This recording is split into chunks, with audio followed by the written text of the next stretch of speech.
Les forces incroyables de l'Imperium, les influences dévastatrices du chaos et les complexités des peuples Xénos. Il y a tellement de factions dans l'univers de Warhammer 40K que c'est facile de se sentir enseveli, mais j'aimerais vous la proposer sur une façon plus exaltante, plus intéressante, avec les pour et les contre, les forces et les faiblesses. Aujourd'hui, on regarde ensemble quelle faction serait la plus épique pour vous.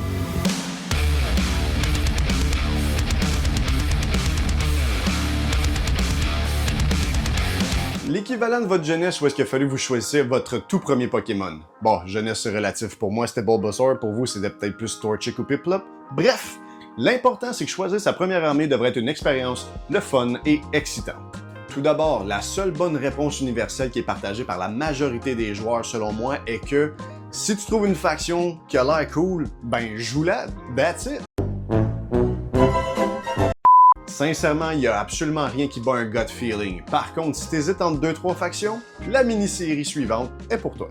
Donc, pour le menu du jour, on a les Space Marines dans leur chapitre, les Tau dans leur suit, la Death Guard dans son compost et mes préférés, les Tyrannides dans leur miel. T'as pogne-tu? C'est une ruche.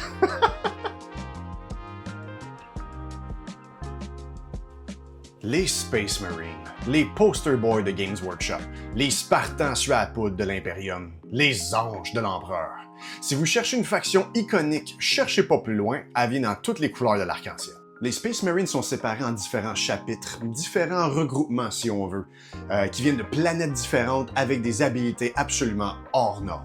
Certains maîtrisent des stratégies de défense inébranlables, alors que d'autres sont spécialisés dans l'infiltration et la discrétion. Il y en a sincèrement pour tous les goûts, et pour moi, honnêtement, je pense que c'est l'attrait numéro 1 de jouer cette faction-là, c'est sa polyvalence. Tu pourrais t'acheter pour 1000 points de Space Marine, puis t'as tellement de détachements possibles que tu peux jouer avec ça, qui fait que, contrairement à d'autres factions, t'as le plus de choix avec ce que t'achètes. Un autre avantage pourrait être que vu que c'est des soldats d'élite, en termes de game balance, ils coûtent plus de points.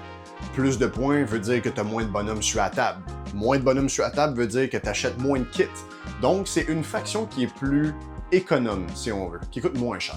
Je parlais que c'était des poster boys. La quantité de différentes unités que cette faction peut avoir est absolument immense.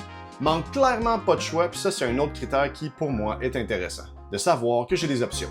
Leur habilité de faction s'appelle Oath of Moment, qui est pratiquement écrit, et je cite, « F*** you, toi en particulier ». Ça donne un bonus à ton armée contre une cible en particulier, et à chaque nouveau tour, tu en choisis une nouvelle. Il y avait un problème. Là, il n'y en a plus. Les Space Marines ont tellement de choix que dans une prochaine vidéo, j'aborderai certains chapitres précis qui ont des unités ben à eux. Le seul point négatif que je pourrais donner à la faction, c'est que vu que c'est des unités d'élite, on est beaucoup moins présent sur le champ de bataille, donc d'un point de vue stratégique, il faut faire très attention où est-ce qu'on envoie nos troupes. L'Empire Tau, le premier peuple Xénos qu'on va parler aujourd'hui. Plusieurs ont une opinion mitigée sur cette faction due à son histoire et apparition dans l'univers de Warhammer 40K. Un peuple qui a évolué et avancé vitesse grand V. Peuple principalement pacifiste, prenant les préceptes du Greater Good. Cependant, lorsque la paix n'est pas possible, les Tau possèdent une technologie remarquable, des armures de combat dignes de MechWarrior et un armement sans égal. Cette faction-là regorge d'armes à distance absolument dévastatrices. Malgré que leur point faible c'est le combat au corps à corps, si tu vaporises le gars avant qu'il se rende jusqu'à toi, c'est-tu vraiment un problème? Un autre aspect intéressant des Tau comparé à d'autres factions est qu'ils ont plusieurs choix de Wargear. Des Wargear est un terme qui permet aux joueurs de rajouter ou modifier certaines options sur son unité. Les battlesuits des Tau regorgent d'options, pis ça c'est plus qu'agréable. De systèmes d'urgence à des munitions beaucoup plus létales, les choix sont là. Leur habilité de faction s'appelle For the Greater Good, qui encourage les unités à travailler ensemble. Un désigne sa cible pendant que l'autre voit ses habilités de tir à distance décuplées.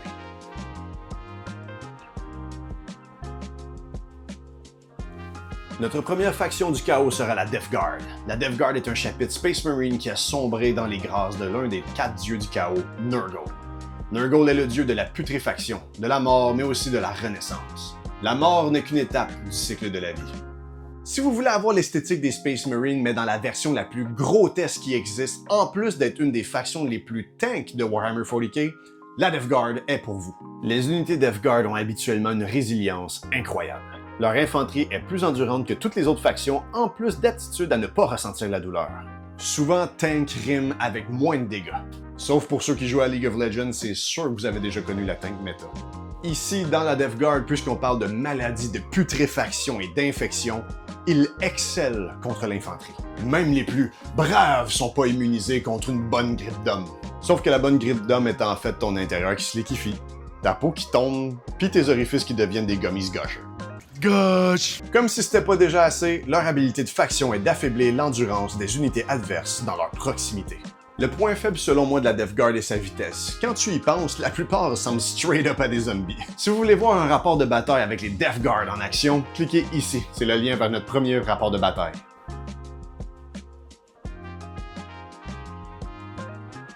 Une menace sans égale, dont les origines sont encore, à ce jour, inconnues. Consumant toute biomasse sur son passage et réduisant des planètes verdoyantes en Basic Land pour votre deck Eldrazi. La force du Hive Mind est une menace galactique d'une immense ampleur.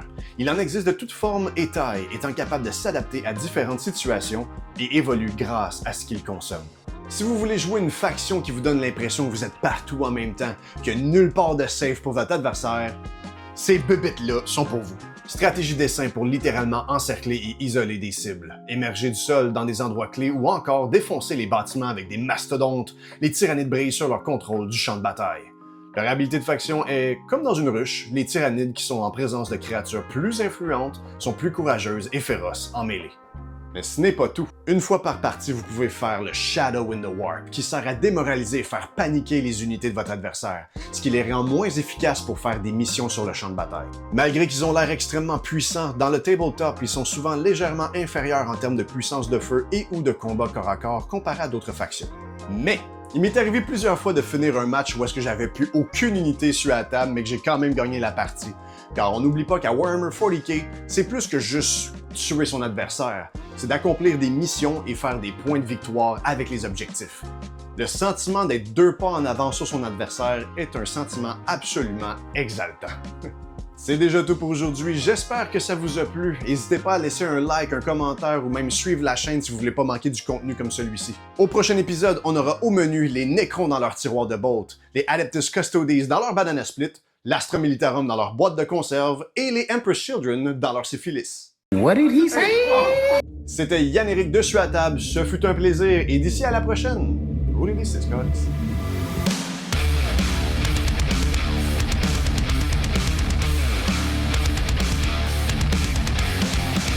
La Death Guard dans son compost et mes préférés, shit.